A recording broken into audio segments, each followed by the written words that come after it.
الذی انزل علیک الکتاب منہ آیات محکمات ہن ام الکتاب واخر متشابہات فاما الذین فی قلوبہم زیغ فیتبعون ما تشابہ منہ ابتغاء الفتنة وابتغاء تأویلہ وما یعلم تأویلہ الا اللہ والراسخون فی العلم یقولون آمنا به کل من عند ربنا وما یذکر الا اولو الالباب۔ وہی اللہ تبارک و تعالی ہے جس نے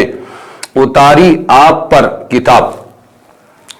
اس کتاب میں بعض آیتیں محکم ہیں یعنی ان کے معنی واضح ہیں، وہ اصل ہیں کتاب کی، وہ اخر متشابہات اور دوسری ہیں متشابہ یعنی جن کے معنی معلوم یا معین نہیں ہے۔ بہرحال وہ لوگ کہ جن کے دلوں میں ٹیڑھا پن ہے تو وہ لوگ پیروی کرتے ہیں قرآن کی متشابہ آیات کی، گمراہی پھیلانے کے لیے اور اس کے مطلب کو سمجھنے کے لیے، حالانکہ اللہ تبارک و تعالی ہی اس کا مطلب جانتے ہیں اور کوئی نہیں جانتا۔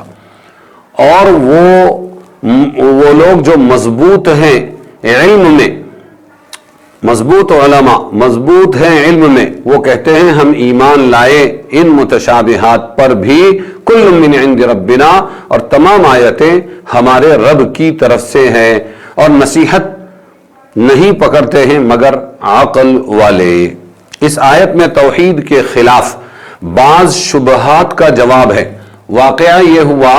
کہ ایک دفعہ نجران کے کچھ عیسائی لوگ آپ صلی اللہ علیہ وسلم کی خدمت میں حاضر ہوئے اور مذہبی گفتگو شروع ہوئی۔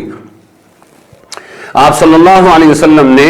اللہ کی توحید کو مضبوطی کے ساتھ ثابت کیا اور خود بخود عقیدہ تثلیث کہ اللہ تین ہیں، ایک اللہ اور ایک عیسیٰ علیہ السلام اور ایک ان کی ماں مریم، تثلیث والا عقیدہ خود بخود باطل ہو گیا، ان کو بھی تسلیم کرنا پڑا۔ لیکن پھر انہوں نے قرآن کے بعض الفاظ پر اپنے شبہات پیش کیے کہ دیکھو قرآن میں ہے عیسیٰ روح اللہ ہے، عیسیٰ کلمت اللہ ہے، اس سے ان کا اللہ ہونا ثابت ہوتا ہے۔ تو اللہ تعالیٰ نے ان آیات کے ذریعے جو ابھی آپ کے سامنے پڑھی گئی ان شبہات کو ختم کر دیا کہ ایسی شبہ والی آیت متشابہات آیاتوں میں اور الفاظ میں تم کو نہیں پڑھنا چاہیے،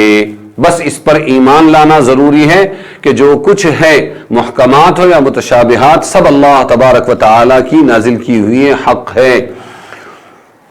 مزید تفتیش اور کھود کرید کرنے کی اجازت نہیں ہے۔ محکمات کون سی آیتوں کو کہا جاتا ہے؟ جن کی مراد ایسے شخص پر بالکل ظاہر اور بین ہو، واضح ہو، جو قواعد عربیہ کو اچھی طرح جاننے والا ہو، اور جن کی تفسیر اور معانی ایسے شخص پر ظاہر نہ ہو جن آیات کی، ان کو متشابہات کہتے ہیں۔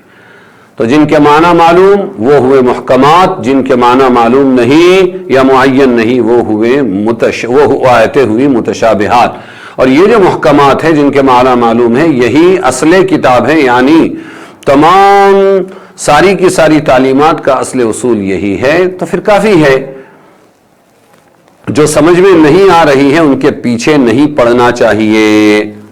جیسے عیسیٰ علیہ السلام کے بارے میں واضح طور پر اللہ تبارک و تعالی نے بتا دیا ان ہوا الا عبد انعمنا علیہ، وہ صرف ہمارے بندے ہیں۔ دوسری جگہ ہے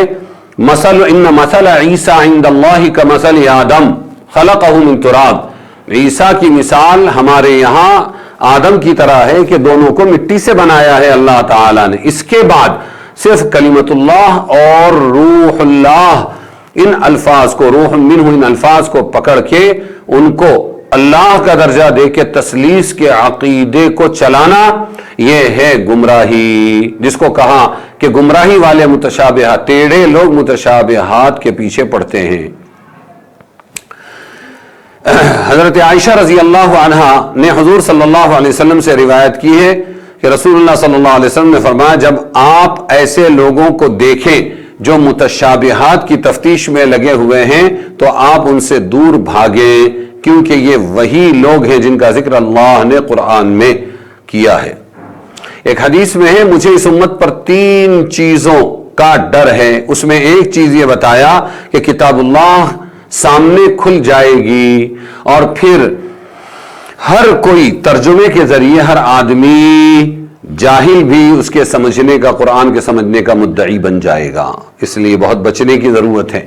اچھا، والراسخون فی العلم، جو علم میں مضبوط ہیں وہ کہتے ہیں کہ ہم متشابہات پر ایمان لائے، سب اللہ کی طرف سے ہیں۔ یہ کون لوگ ہیں؟ مختلف اقوال ہے، راجح قول یہ ہے کہ ان سے مراد اہل سنت والجماعت ہیں، جو قرآن و سنت کی اسی تعبیر و تشریح کو صحیح سمجھتے ہیں جو صحابہ کرام، سلف صالحین اور اجماع امت سے منقول ہے، اور قرآنی تعلیمات کا محور اور مرکز محکمات کو مانتے ہیں اور متشابہات میں کوئی کرید نہیں کرتے، اس پر ایمان لاتے ہیں، ہمارے اللہ کی طرف سے ہے۔ آگے اگلی آیت ہے، ربنا لا تزغ قلوبنا بعد اذ ہدیتنا وہب لنا من لدنک رحمہ انک انت الوہاب ربنا انک جامع الناس لیوم لا ریب فیہ ان اللہ لا یخلف المیعاد۔ پچھلی آیت میں حق پرستوں کی ایک کمال کا ذکر تھا کہ وہ باوجود علمی کمال رکھنے کے اس پر مغرور نہیں ہوتے، بلکہ اللہ تعالی سے استقامت کی دعا کرتے تھے۔ اگلی آیات میں اللہ تعالی ان کے دوسرے کمال کو بیان فرما رہے ہیں۔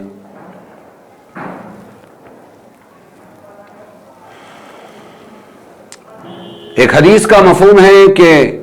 بندوں کے دل اللہ کی دو انگلیوں کے بیچ میں ہیں، جس کو چاہے حق کی طرف پھیر دے اور جس کو چاہے باطل کی طرف۔